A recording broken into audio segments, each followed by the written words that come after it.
할렐루야. 이 새벽에 하나님의 말씀을 사모함으로 나오신 우리 모든 성도님들을 축복하고 환영합니다. 오늘 우리에게 주신 하나님의 말씀은 마태복음 12장 31절부터 37절까지입니다. 본문의 말씀을 제가 봉독하겠습니다. 그러므로 너희가 너희에게 이르노니 사람에 대한 모든 죄와 모독은 사하심을 얻되 성령을 모독하는 것은 사하심을 얻지 못하겠고 또 누구든지 말로 인자를 거역하면 사하심을 얻되 누구든지 말로 성령을 거역하면 이 세상과 오는 세상에서도 사하심을 얻지 못하리라. 나무도 좋고 열매도 좋다 하든지 나무도 좋지 않고 열매도 좋지 않다 하든지 하라. 그 열매로 나무를 아느니라. 독사의 자식들아, 너희는 악하니 어떻게 선한 말을 할 수 있느냐? 이는 마음에 가득한 것을 입으로 말함이라. 선한 사람은 그 쌓은 선에서 선한 것을 내고 악한 사람은 그 쌓은 악에서 악한 것을 내느니라. 내가 너희에게 이르노니 사람이 무슨 무익한 말을 하든지 심판날에 이에 대하여 신문을 받으리니 내 말로 의롭다 함을 받고 내 말로 정죄함을 받으리라. 아멘. 오늘 말씀은 선을 따라 나아가는 아름다운 인생이란 제목으로 함께 나누기를 원합니다. 겉은 나무랄 데 없지만 내면은 악한 생각과 마음이 가득한 사람이 있는 반면에 겉은 보잘것없지만 내면은 선한 생각과 마음으로 꽉 채워진 분들이 있습니다. 사람은 겉만 봐서 쉽게 알지는 못하지만 사람의 눈은 늘 사람의 겉모습만 보고 그 사람이 어떤 사람인지를 가늠합니다. 겉을 보고 사람의 됨됨이를 판단하기 때문에 많은 경우 그 사람의 진짜 모습이 무엇인지를 모르는 경우가 많습니다. 겉은 누가 봐도 착해 보이는데 알고 보니 범죄자이고 누가 봐도 행색은 볼품이 없는데 누구보다 열심히 살고 열심히 선행을 행하는 사람인 경우가 있습니다. 사기꾼 치고 인상 나쁜 사람이 없다는 말을 하지 않습니까? 이처럼 외모만 가지고 사람의 됨됨이를 판단하는 것은 늘 한계가 있고 오류가 많다라는 것이죠. 예수님의 공생의 당시에 예수님을 바라본 유대인들의 시선도 마찬가지입니다. 예수님의 겉모습은 누가 봐도 자신들을 구원하러 온 메시아와는 거리가 먼 모습이었습니다. 그래서 수많은 사람들은 예수님을 구원자라고 인정하지 않고 아무리 많은 표적을 일으키고 기적을 일으키면서 죽은 사람을 살려내셔도 의심하고 또 의심했다라는 것이죠. 그러나 예수님의 눈은, 예수님의 시선은 다릅니다. 늘 보이지 않는 내면을 먼저 보시는 분이시죠. 예수님에게 사람의 외모는 결코 중요한 것이 될 수 없습니다. 무지해 보이고 없어 보이지만 예수님은 늘 가난하고 헐벗은 자들 곁에 계셨습니다. 그들의 마음은 자신을 향한 선한 마음이 가득했기 때문이에요. 앞서 구약에서도 하나님은 외모를 취하는 자가 아닌 내면의 중심을 먼저 보시는 분이라고 말씀하십니다. 사무엘상 16장 10절의 말씀이죠. 여호와께서 사무엘에게 이르시되 그의 용모와 키를 보지 말라. 내가 이미 그를 버렸노라. 내가 보는 것은 사람과 같지 아니하니 사람은 외모를 보거니와 나 여호와는 중심을 보느니라. 사울은 누가 봐도 부러워할 만한 외모의 소유자였지만 아주 잘생겼죠. 그 외모만큼 내면의 중심은 그러지 않았습니다. 겉으로는 하나님을 위한 척하지만 내면은 자기 욕심으로만 가득 채워져 있었습니다. 겉과 속이 다른 그의 진짜 모습을 하나님이 알고 계셨다라는 것이죠. 마음과 생각은 늘 존재의 중심이자 근간이 됩니다. 보이지 않아도 언젠가 내면의 상태는 겉으로 흘러나올 수밖에 없습니다. 즉 선한 마음을 품고 있으면 선한 행동이 나올 수밖에 없고요. 악한 마음은 언젠가 악한 행동으로 표출될 수밖에 없다라는 것이죠. 자, 바리새인들을 보십시오.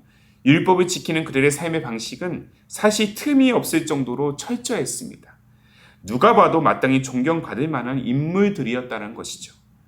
그들의 겉모습은 나무랄 데 없이 완벽했지만 마음의 악함은 어디에도 이를 데가 없을 정도로 겉모습과는 완전히 달랐습니다. 그래서 예수님은 다소 과격한 표현으로 그들을 독사의 자식들이라고 지칭하신 것입니다. 사랑하는 성도 여러분, 오늘 기록된 말씀처럼 나무가 좋아야 좋은 열매를 맺습니다. 마음이 좋아야 좋은 사람이 될 수 있다는 것이죠. 결코 나쁜 나무에서 좋은 열매가 나올 수 없고요. 좋은 나무에서 나쁜 열매가 나올 수 없습니다.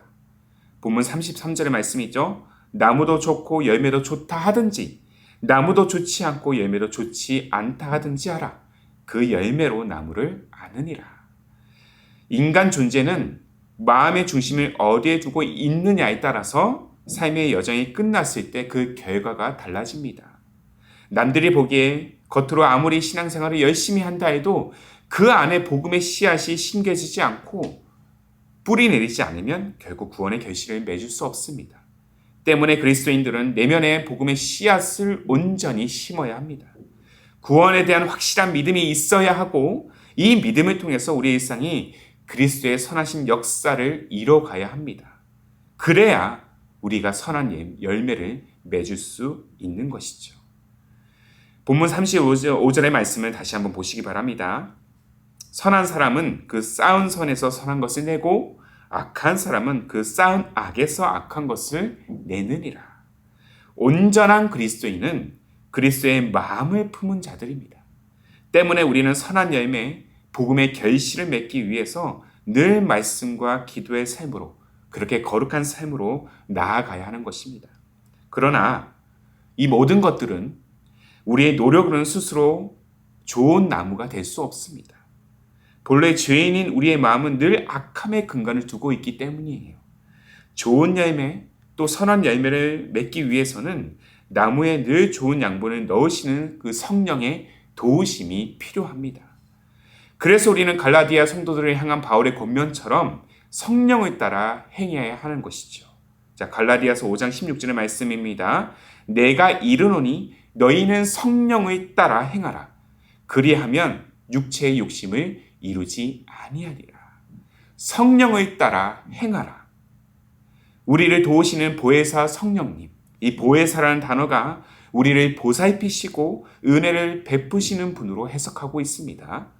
죄악이 난무하는 이 세상 한가운데서 늘 시험과 유혹에 노출된 우리의 영혼이 선한 능력으로 세상을 이기기 위해서는 성령의 도우심을 날마다 간구해야 합니다.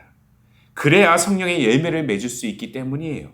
그러나 만일 성령을 거스르면 오늘 본문 32절에 기록된 바와 같이 독사의 자식들과 같이 용서받지 못한 자로 남게 될 것입니다. 사랑하는 성도 여러분, 오늘 저와 여러분은 어떤 나무가 되고 있습니까? 어떤 뿌리가 되고 있습니까? 육체의 소욕을 거스르고 성령의 충만함을 사모하는 그러한 좋은 나무가 되고 있습니까? 나태주 시인의 대표적인 시, 이 풀꽃을 보면 이렇게 기록이 되어 있습니다. 우리 공중시설에 많이 쓰여진 시고 한 번쯤 여러분들이 보셨을 만한 유명한 시구입니다. 자, 한번 제가 읽어드릴게요. 자세히 보아야 예쁘다. 오래 보아야 사랑스럽다. 너도 그렇다. 이 짧은 시 안에 많은 의미가 담겨져 있습니다. 겉은 보잘것없는 풀꽃의 아름다움을 그는 표현하고 있어요. 그가 표현한 아름다움의 방식은 자세히 그리고 오래 보는 것이죠. 우리의 내면을 그보다 자세히 오래 보시는 주님의 시선에 우리 자신은 과연 어떤 모습으로 비춰지고 있는지를 한번 돌아봐야 할 것입니다.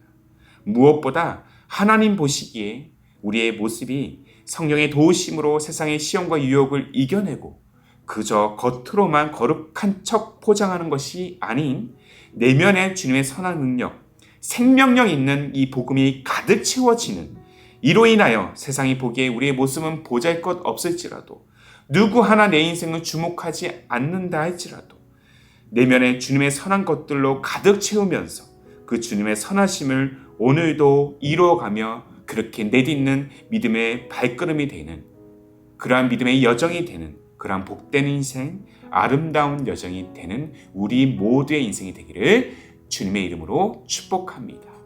그렇게 내면의 아름다운 것들로 채우고 그 주님의 선하신 능력을 따라 주님의 선을 추구하며 거룩한 발걸음을 함께 내디르며 나아가는 오늘 하루가 되시기를 주님의 이름으로 소망합니다. 아멘. 함께 기도하겠습니다. 우리의 겉모습보다 내면의 중심을 먼저 보시는 하나님 아버지, 우리의 인생이 내면에 하나님의 선으로 가득 채우고 하나님의 그 선한 능력을 따라 선한 열매를 맺어가는 그러한 아름다운 여정이 되기를 원합니다.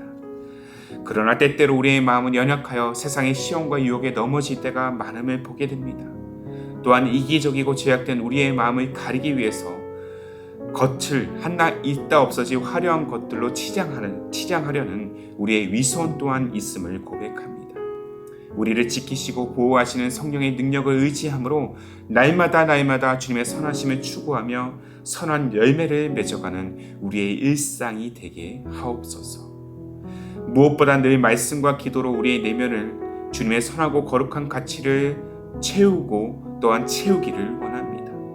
내면의 중심을 보시는 주님 앞에서 복음의 씨앗을 날마다 심기우는 신실한 삶이 될 수 있도록 성령이여 우리를 도와주시고 인도하여 주옵소서.